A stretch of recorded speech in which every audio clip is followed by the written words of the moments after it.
super tipid sa gasolina. Yan.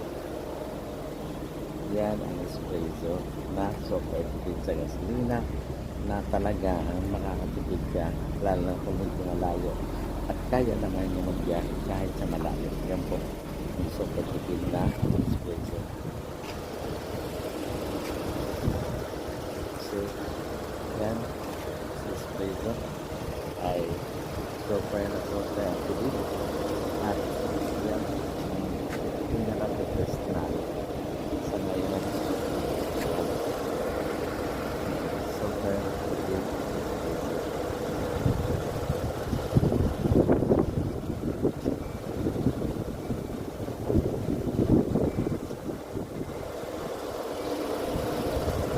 Yan. Magandang hapon po. Ito po ay punta kami ngayon sa sa Pasig kasi sobrang init talaga po. Nasa talaga super ang init sa sa bahay. So siguro mag-watching movie na lang muna kami for the meantime kasi nga sobrang init. So ang oras ngayon siguro mga 3 o'clock.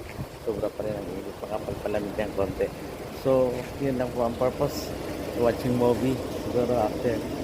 So 4 o'clock up to 7 o'clock i-steam muna para po kapag relax ng konti kasi sobra talagang init po dito sa sobrang init talaga po dito ngayon sa bahay kaya ano muna kami kaya,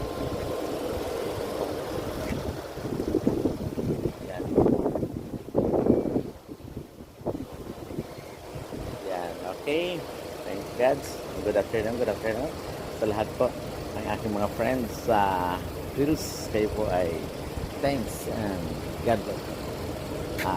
Have a blessing Sunday sa lahat po. Thank you and God bless.